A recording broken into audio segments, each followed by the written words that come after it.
superficie, que es, a ver, aquí lo tengo.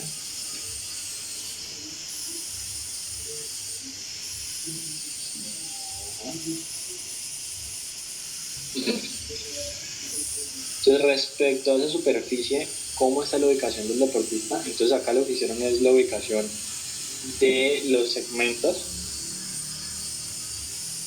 respecto a esa coordenada que pusieron inicialmente, que supongo que es acá, es un punto cero, que lo que están tomando es esas distancias hacia acá, ¿sí? ¿Correcto?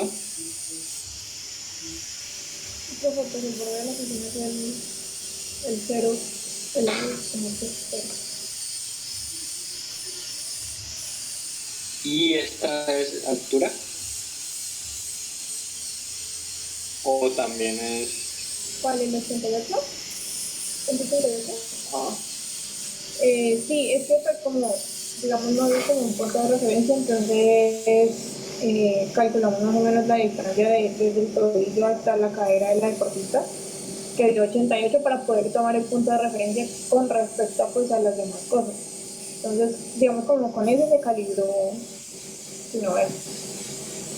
pero lo calibraron así como les mostré. Sí, señor, sí, eso está calibrado como tal con Eso es importante. Entonces,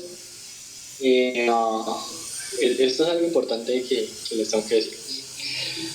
No va a quedar perfecta la calibración y las medidas no van a ser precisas, pero el sistema va a ser proporcional todo. Entonces va a ser una escala precisa, independiente de que esta medida no sea esto, esta medida respecto a esta van a estar a escala, van a estar distribuidas exactamente en la misma escala.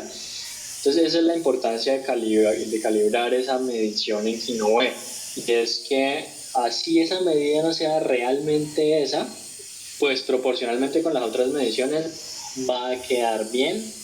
Entonces cuando yo vaya a hacer fórmulas como por ejemplo en torque, que hago el cálculo pues, de esos brazos, pues me van a quedar las medidas proporcionales unas con las otras, y entonces esas mediciones de torque van a quedar comparables entre ellas. Entonces la importancia de calibrar pues la línea del Kinoue. Sí, uno normalmente lo que toma también es la altura de cada una de las articulaciones. Entonces acá sí está bien tomar como tobillo al suelo, cadera al suelo, hombro, que va a ser casi esto. Y a veces se toma superiores, pero digamos que en este caso creo que lo más importante es tren inferior para ese proceso inicial del desplazamiento. Bueno, estaba abriendo este. A ver si ya abrieron lo de las variables.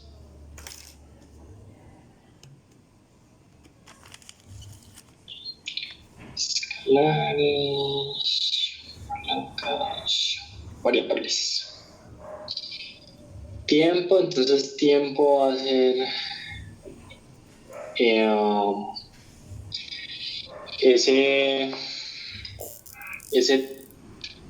esa fracción que se va a tomar de ejecución de todo el movimiento. La frecuencia es el número de movimientos a realizar en ese mismo tiempo. Si es un solo movimiento en ese tiempo, pues entonces va a ser el periodo proporcional al tiempo, ¿sí? Entonces por eso ahora yo hablaba indistintamente de periodo de tiempo, porque es solo un movimiento que se está ejecutando. Entonces el periodo y el tiempo van a ser el mismo. Posición y distancia cuando hay cambio de posición, en el caso que les estábamos mostrando ahora respecto al borde. Desplazamiento, que sería esa resta entre la posición final y la inicial. Esa comparación. Espaciotemporales. ¿Ustedes calcularon algo de espaciotemporales?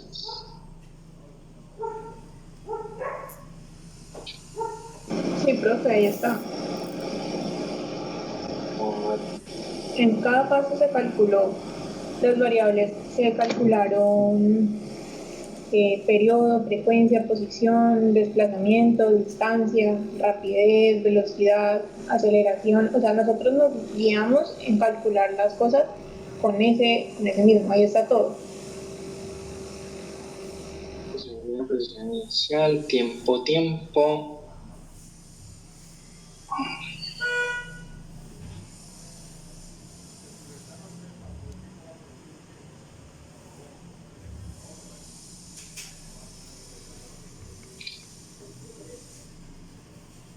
Velocidad, sí, colaron todo.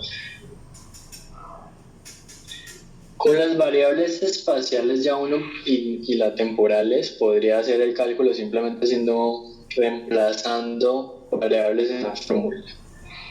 Entonces ya sabemos cuál es una posición final en ese movimiento, ya sabemos cuál es esa resta y ese desplazamiento que viene a estar acá, cuál es ese desplazamiento. Y ya sabemos cuál es el periodo, que viene siendo esa resta entre ese tiempo final y el tiempo inicial. Y haciendo este cálculo, esta división, pues me va a dar la velocidad de ejecución del movimiento, el cual está bastante bien. Y si yo tengo la velocidad de ejecución, pues simplemente reemplazo. Tiempo viene siendo el mismo, ese 0,3. Y esta sería la resta entre las velocidades. Sin embargo, esto sería igual, la verdad. Si yo vengo... Oh, no, esta es una fase 3. Calma. Fase de inmersión. No, ok, sí. No, ahí sí tienen razón. Ahí sí tienen razón y ahí sí toca calcularla. Ahí en la fase 2 la aceleración y la velocidad serían igual. ¿Calcularon?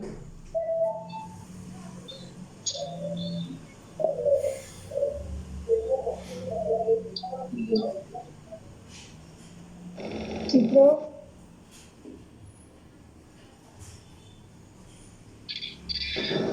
en la segunda fase está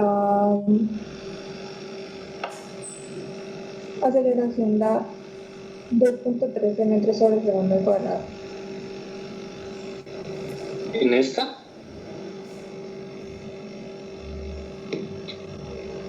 ¿O en esta no lo tomaron? Sí, profe, en todas las fases está. Es está más arribita. Ok. Calma. Ok. 2.3.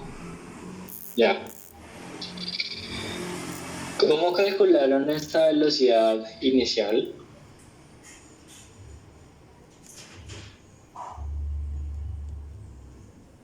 La velocidad final, sí, está. Este es con respecto a la de la primera fase. Nosotros pusimos como el cronómetro en clino vea y a partir de que se inicia el movimiento, lo pusimos a que rodara. Entonces, justamente cuando llegaba a esa posición, pues deteníamos la imagen, tomábamos el cálculo de eso. Entonces, como iniciaba el movimiento, en la primera aparece cuánto exactamente iniciaba, entonces de ahí se sacó esa inicial, pero nosotros calibramos también pues, el cronómetro y eso. Bien, perfecto. Si el gesto es un movimiento fluido, o sea que no tiene pausas entre cada una de las fases, está muy bien lo que hicieron de calibrar el cronómetro porque es un solo gesto, es un solo movimiento. Si está fraccionado de que se ve como por ejemplo en la salida en atletismo, que son movimientos fraccionados, en ese caso sí la velocidad inicial se calcularía desde esa posición transicional que se adopta en el gesto.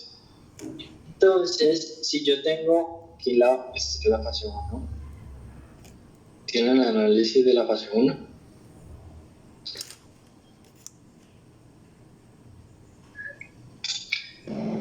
Bueno, esta es la que no estoy muy de acuerdo. Esta es de la fase 1. Sí. Es que, profe, ahí están en las partes, en negrilla, está fase de impulso y aparece primero análisis cinemático de la fase de impulso. Y así está en todos. Entonces aparece fase tal, análisis cinemático y se empiezan a describir variables temporales, espaciales, espaciotemporales y como una breve descripción después de eso.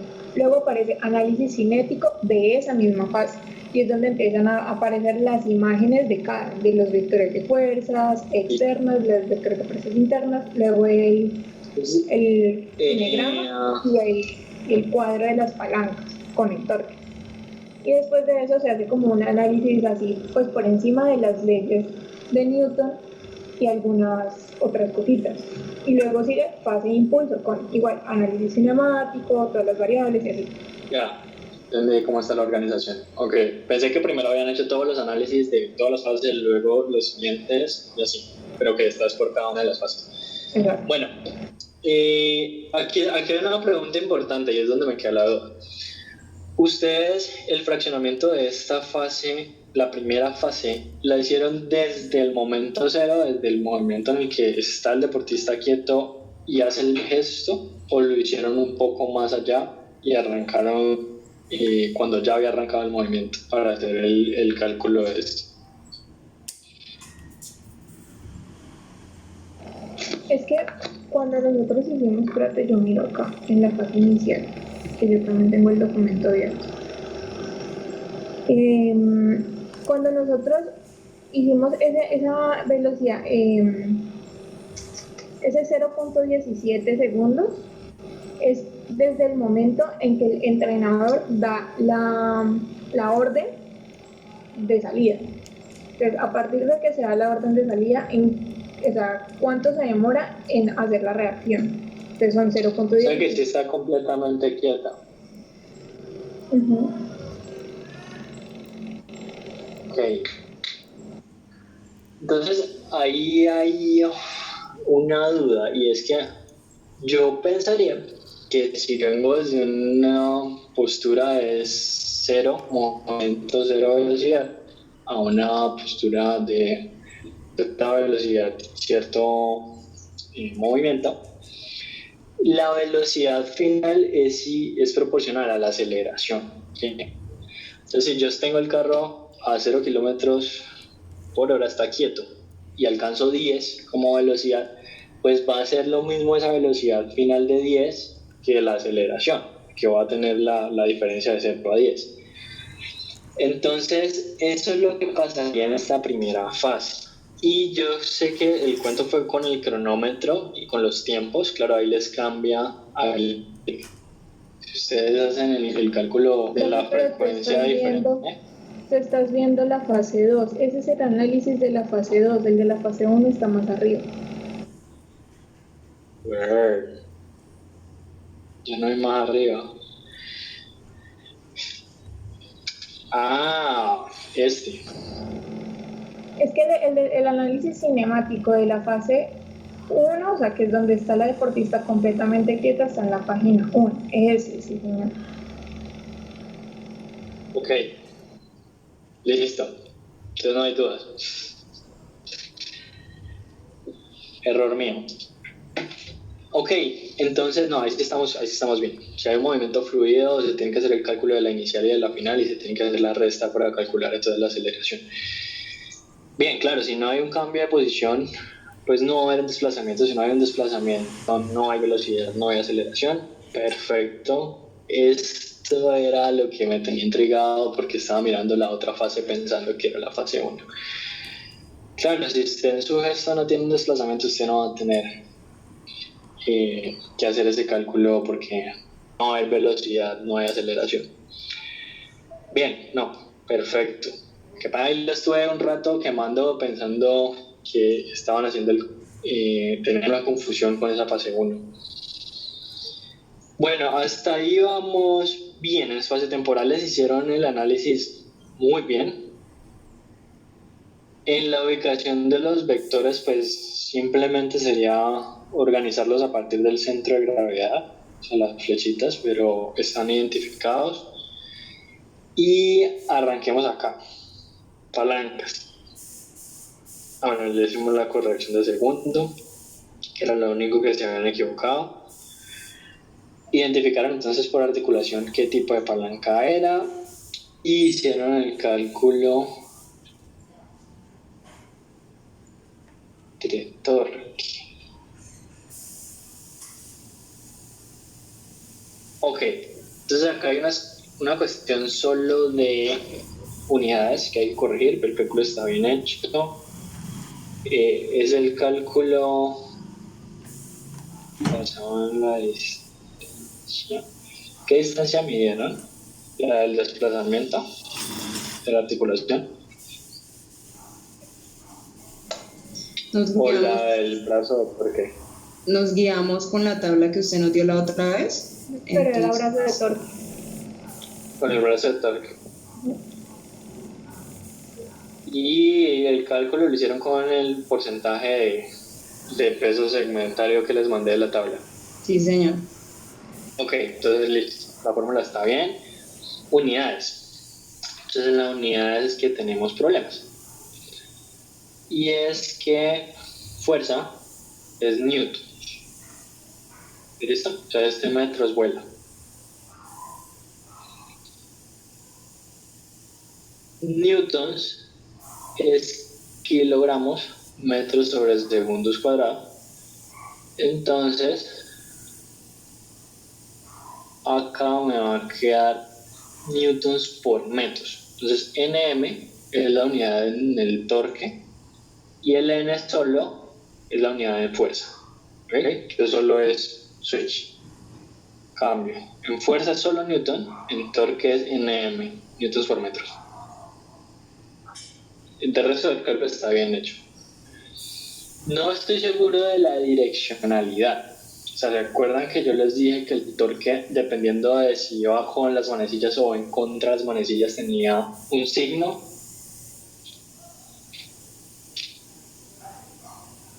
Que si va con las manecillas es un torque negativo, si va en contra de las manecillas es un torque positivo. Entonces, eso lo tendrían que revisar si no lo hicieran para saber si se le da una unidad, un negativo o un positivo dependiendo. Y lo otro es que igual queda 0.41 y acá tienen que escribir pues 0.41, no 41.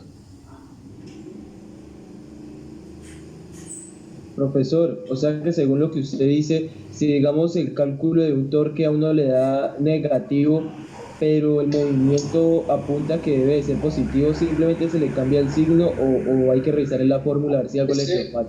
Ese cálculo nunca te va a dar negativa. Es una multiplicación.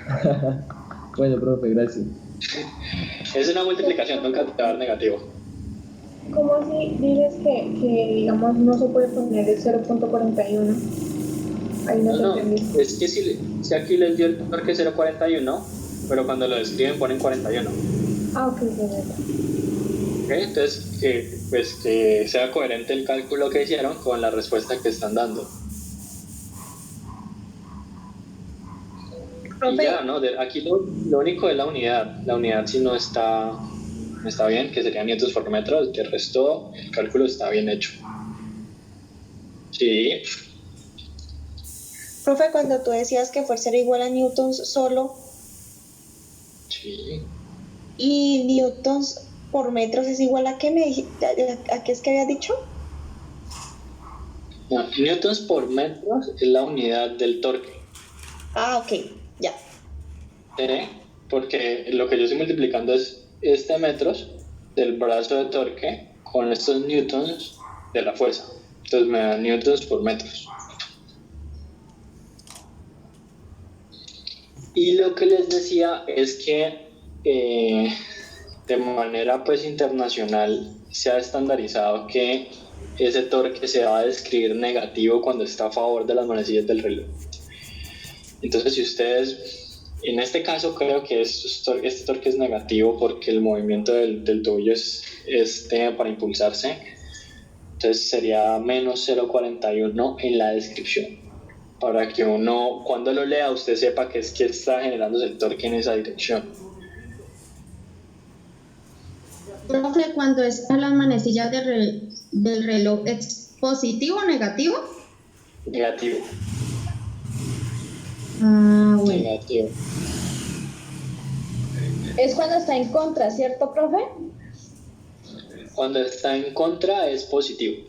O sea, es como al revés de lo que uno normalmente se le ocurriría. Y es que si está a favor fuera positivo, pero no, lo hicieron al revés. Si está a favor de las manecillas es negativo. Al menos hasta donde me acuerdo. Ya me pusieron a dudar, ya voy a empezar a revisar otra vez las referencias. Profe, y no que es que en los apuntes que yo hice de la T4, usted dijo que a las manecillas del reloj era positivo. Bueno, eso fue lo que yo apunté. Yo también había apuntado eso, profe. Sí, porque si no, entonces me quedó mal la T4, porque yo la puse así. Entonces en este punto hay dos opciones. O me estoy equivocando ahora o me equivoqué en la T4. Y hay que rectificar. Entonces, pausemos este momentico. Y eso de una vez. Porque si no,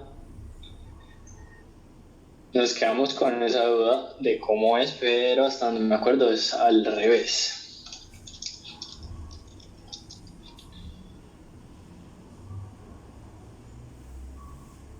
Así. Si es como lo estoy diciendo hoy. El torque es Contrario al negativo. reloj. Acá. O sea, contrario a las manecillas del reloj, profe. Sí, ya les voy a... Oh my god. Tengo tantas cosas abiertas que me pierden las pantallas. Creo que ya. Sí, es como lo estoy diciendo hoy, entonces me confundí en el 4. Y es al contrario, sí. O sea, hicieron las cosas... Es que la lógica es que lo hubieran hecho positivo a favor de las manecillas, pero no. El torque es negativo cuando está en el sentido de las manecillas y es positivo cuando está en contra.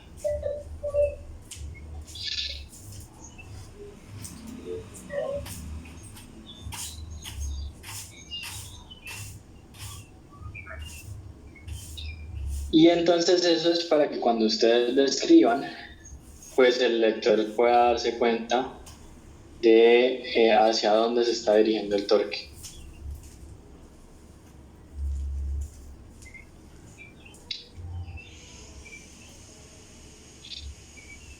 Ok, entonces torques...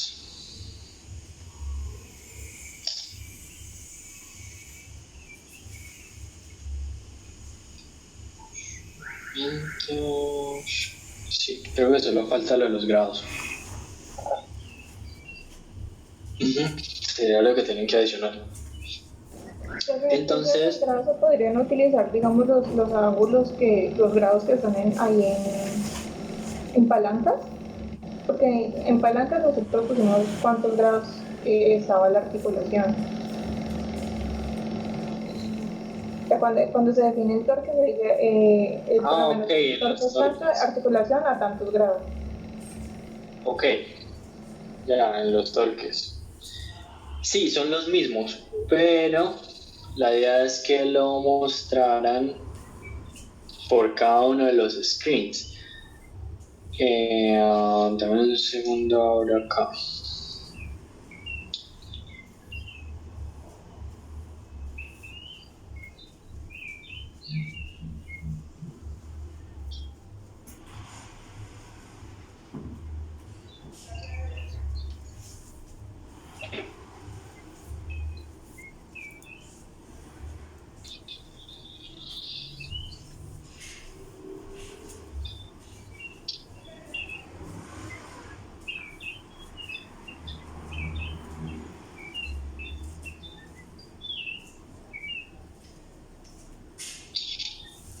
La idea es que quede... Acá, no, tengo acá. No lo es. Que queden con una tabla así. Y que queden entonces con una imagen que tenga cada uno de esos ángulos. Entonces les recuerdo cómo se toma entonces en Kinovea. Hago el punto en la articulación y ahí mido, entonces muevo cada uno de esos brazos. Esto sería perpendicular a la línea axilar. Bueno.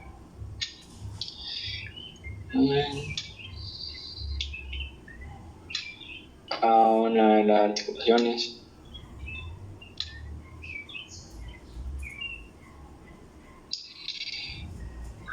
Bueno, esta no sería la mejor posición para tomarlo.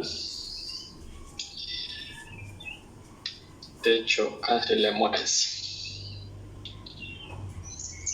Creo que solo se puede tomar aquí ABD. Bueno, en cadera de pronto, pero no. Tomemos otra posición que sea más dinámica. A ver cuando está dando una vueltica.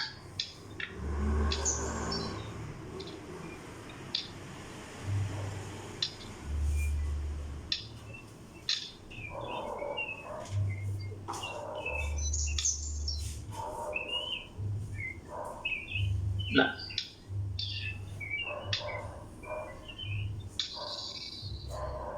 Tomémoslo con la fotico. Entonces simplemente sería que la foto quede con los ángulos acá puestos para tobillo, para rodilla, para tobillo, para rodilla, para cadera. Si quieren para miembro superior, entonces igual acá el ángulo. Y que quede entonces la imagen con los ángulos. Y ni siquiera en una tablita con esto, igual. Es simplemente como para que quede más organizado. No necesariamente de todas las articulaciones, no como está acá en la tabla que se toma desde cuello, hombro, etcétera, sino en las articulaciones que estén involucradas principalmente. Es como ustedes tomaron simplemente cadera, rodilla, tobillo, pues pueden ser simplemente esas tres con cada uno de sus rangos de posicionamiento articular. Ok, es lo único que les faltaría. De resto les fue bastante bien con este tema. Creo que de pronto lo más duro es el cálculo de variables espaciotemporales, porque ahí lo que tienen que hacer es calibrar el cronómetro de Kinovea.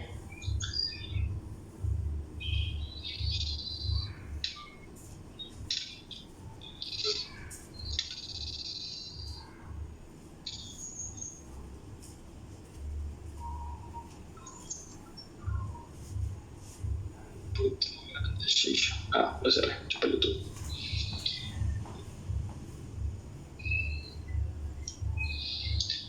Ok. No sé, ¿qué más dudas tenemos con esto?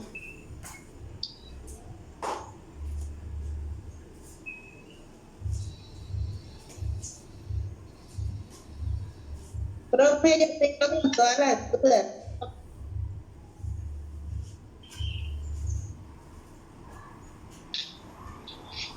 Y entonces, puntualmente, ¿qué dudas hay? Profe, yo necesito que a mí me explique más el análisis cinemático. Ok, entonces volvemos al cinemático.